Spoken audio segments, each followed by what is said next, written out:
टुनटुनी और अंशु दोनों बच्चे बहुत ही परेशान थे क्योंकि उनकी माँ अभी तक काम से नहीं लौटी थी।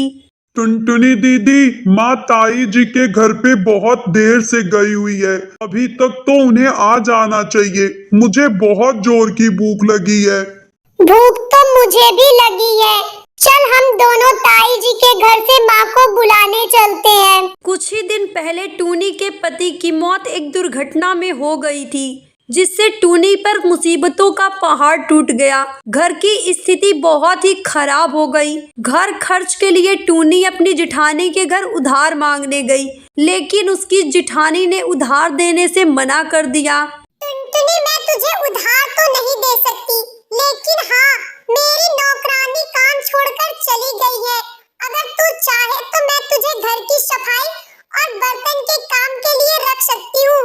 बदले में तुझे पैसे और एक वक्त की रोटी दे दिया करूँगी। ठीक है भाभी, मैं कल से काम पर आ जाऊंगी। और तभी से टुनी अपनी जेठानी के घर पे नौकरानी बनकर काम करने लगी। टुनटुनी और अंशु को बहुत भूख लगी थी, इसलिए वो अपनी माँ को बुलाने ताई जी के घर चले जाते हैं। वहाँ जाकर उन दोनों बच्चों को रोना आ जाता है क्योंकि मीनू चिड़िया टूनी को झाड़ू से पीट रही थी।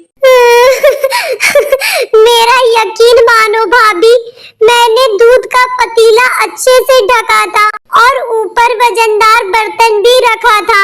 मुझे मत मारो भाभी। एक तो नुकसान कर दिया, ऊपर से झूठ बोलती है। तूने पतीला ढका ही नहीं, इसीलिए बिल्ली दूध में मुंह मार गई। वरना ढका हुआ होता तो कभी बिल्ली दूध में मुंह नहीं मारती। सजा तो तुझे मिलेगी। इस महीने का पैसा भी मैं तुझे काट कर दूंगी और आज का खाना भी नहीं मिलेगा। नहीं नहीं भाभी, ऐसा मत करो। मेरे बच्चे घर पर भूखे हैं, उन्होंने सुबह से कुछ नहीं खाया है। आपके घर से जो खाना मिलता है मैं वही बच्चों को देती हूँ। माँ! अरे बच्चों, तुम और यहाँ? माँ, आप आई नहीं थी तो हम आपको देखने के लिए आ गए। पर माँ, ताई जी आपको मार क्यों रही हैं? ताई जी, आप माँ को मार क्यों रही हो? ताई जी, आप माँ को मत मारो, माँ को दर्द हो रहा है। दर्द हो रहा है तो मैं क्या करूँ? मुझे भी दर्द हुआ है। मेरे 2 किलो दूध खराब हो गए हैं, इसके पैसे कौन देगा? पैसे की भरपाई तो ऐसे ही करनी पड़ेगी ना। चल जा यहाँ से अपने बच्चों को लेकर। अब कल से काम पर आ जाना, अब खाना कल ही मिलेगा। टूनी अपने बच्चों को लेकर रोती हुई घर आ जाती है। उस रात वो और उसके बच्चे पानी पीकर ही सो जाते हैं। उधर मीनू अपनी मक्कारी पर बहुत खुश हो रही थी। अरे, तू तो बहुत चालाक है मीनू। दूध का पतीला खुला छोड़ दिया और इल्जाम टूनी पर लगा दिया। तो और क्या, कोई बिल्ली दूध पर मुंह नहीं मार गई थी। वो तो मैंने टूनी पर झूठा इल्जाम लगा दिया था ताकि ये पैसे बच जाएं और उसे थोड़ा डर भी रहे। अरे डरना भी तो जरूरी है, वरना सर पर चढ़ जाएगी। टूनी के जेठ जेठानी एक नंबर के मक्कार थे। उन्हें उस गरीब मजबूर माँ पर और उसके बच्चों पर बिल्कुल तरस नहीं आया। अगले दिन टूनी अपने बच्चों को समझा बुझाकर काम पर चली जाती है।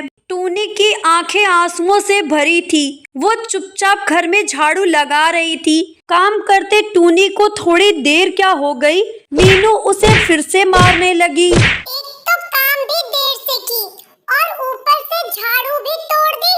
इस झाड़ू के पैसे कौन देगा बता? मैंने ये झाड़ू नहीं तोड़ी भाभी, ये झाड़ू पहले से ही खराब हो रही थी। मैंने आपको कई बार बोला कि झाड़ू खराब हो रही है, लेकिन आपने नहीं सुना। तो क्या मैं झूठ बोल रही हूँ? कल से नई झाड़ू लेकर आना, नहीं तो काम पर आने की कोई जरूरत नहीं है। भाभी, आपने मुझे कितने दिन से पैसे नहीं दिए हैं और आपको तो पता है झाड़ू कितने महंगे आते हैं और मेरे पास पैसे नहीं है और मुझे तो कोई उधार भी नहीं देगा। मैं झाड़ू कहाँ से लाऊंगी भाभी? मुझे कुछ नहीं सुनना। जब तू झाड़ू खरीद लेना तब काम पर आ जाना। टूनी चुपचाप अपने घर आ जाती है और उदास होकर अपने रूम में बैठ जाती है। तभी टुनटुनी और अंशु अपनी माँ को उदास देखकर बहुत ही दुखी होते हैं। टुनटुनी दीदी, माँ के पास पैसे नहीं है, हमें ही माँ के लिए झाड़ू लानी होगी। पर अंशु, हमारे पास भी तो पैसे नहीं है, हम कैसे माँ के लिए झाड़ू ला सकते हैं? टुनटुनी दीदी, माँ कहती है ना कि जो भी हम माँ काली से प्रार्थना करके मांगते हैं तो माँ काली हमें देती हैं। हम भी माँ काली से प्रार्थना करके माँ के लिए नई झाड़ू मांगते हैं। हाँ अंशु, तू ठीक कह रहा है। चल हम भी माँ काली से प्रार्थना करते हैं। हे काली माँ, मेरी माँ कहती है कि जो भी भक्त आपकी सच्चे दिल से प्रार्थना करता है, आप उसकी मनोकामना पूर्ण करती हो।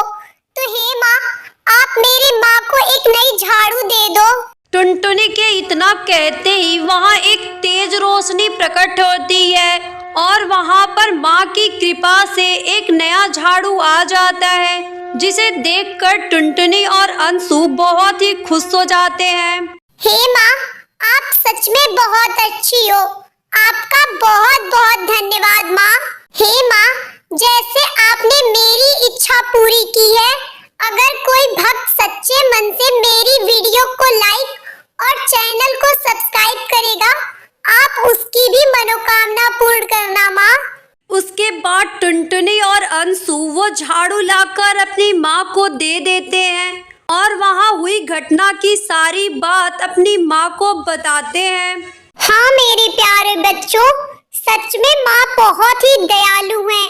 वे अपने भक्तों को कभी निराश नहीं करती हैं। जो भी भक्त उनसे सच्चे दिल से कुछ मांगता है, वो उसकी मनोकामना पूर्ण करती है।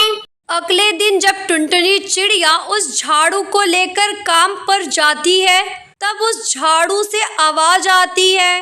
टुनटुनी, अब तुझे काम पर जाने की कोई जरूरत नहीं है। मैं एक जादुई झाड़ू हूँ। तुम मुझसे जो भी मांगोगी वो तुम्हारे सामने आ जाएगा। उस दिन के बाद टुनटुनी चिड़िया उस जादुई झाड़ू से अपनी जरूरत की सारी चीजें मांग लेती है और अपने बच्चों के साथ खुशी खुशी रहने लगती है।